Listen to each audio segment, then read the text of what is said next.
Hello, I'm Maggie Gross. I'm a partner at Deloitte in the US. I lead our brand practice and I lead strategy for the Deloitte digital agency team. I'm a partner at Deloitte US, working in the TMT industry, closely with Korean clients as well as international tech companies out of California.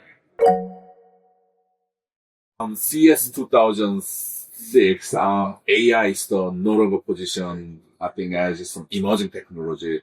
I think it is being treated as something core business infrastructure embedded to marketing operation and customer engagement. I think product and decision making is it.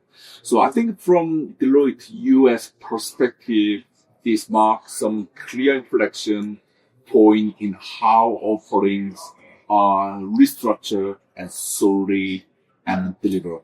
What would you think about that one? Most of the work that I do with clients, which is in marketing and in that front office space, AI is absolutely transforming the way that clients are engaging with their customers. It's changing the way that their sales, their marketing, their service organizations are working together.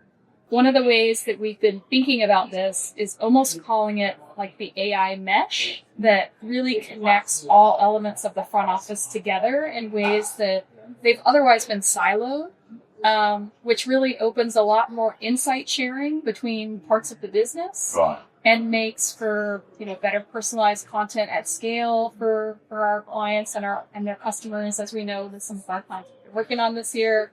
And so that's really the opportunity. And I think we as a firm are evolving in a really nice way to answer that in market.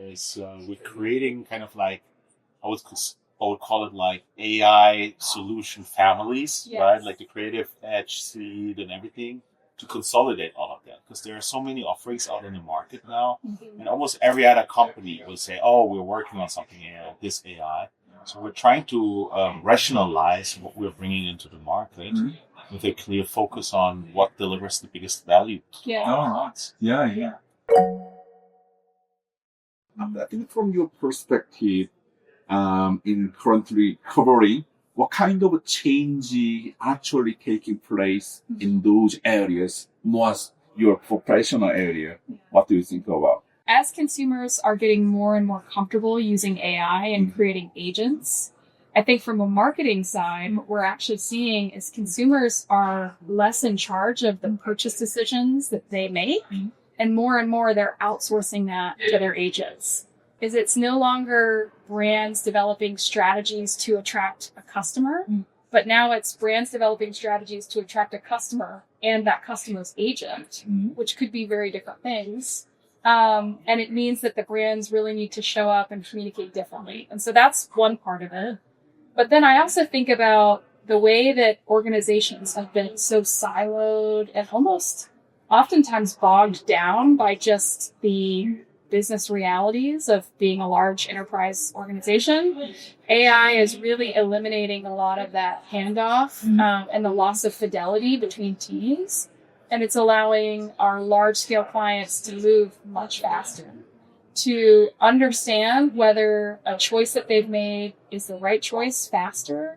And I think ultimately able to make a greater impact on their business results from even some tiny changes with how they go to market and engage with webs. I think your resource plan is going to be something changey because some copywriter and so product designer as well, right?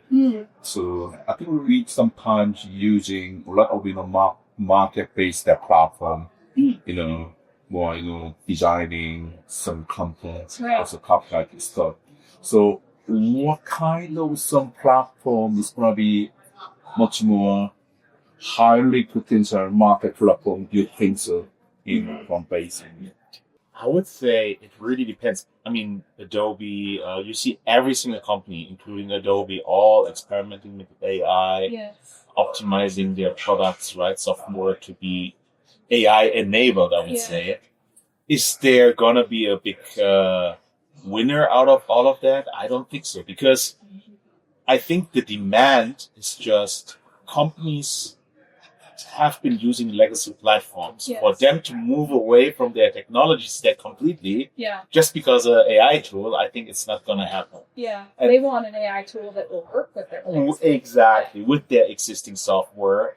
new LLMs coming in, like Gemini Banana or anything, yes, it accelerates it, but hypothetically, these LLMs are not, they're not private. Yeah. So they're public. So companies will realize and put a lot of locks on their employees on what they can do and what they cannot do. Yeah. It comes back to the trustworthy AI, basically. Like, how do you basically bring in the right governance in the organization? Yeah. With your AI. Yeah. That is the number one thing that needs to happen. Yeah. For companies largely adapt it. Exactly. And really, AI was only as effective as the context and the data that you give it. Yeah, that's And right. so to SK's point, you know, the trust that the organization enables with the AI they bring in, and then obviously the data and the context that AI is able to use will result in the impact it's able to drive for the business and ultimately whether it's deemed successful.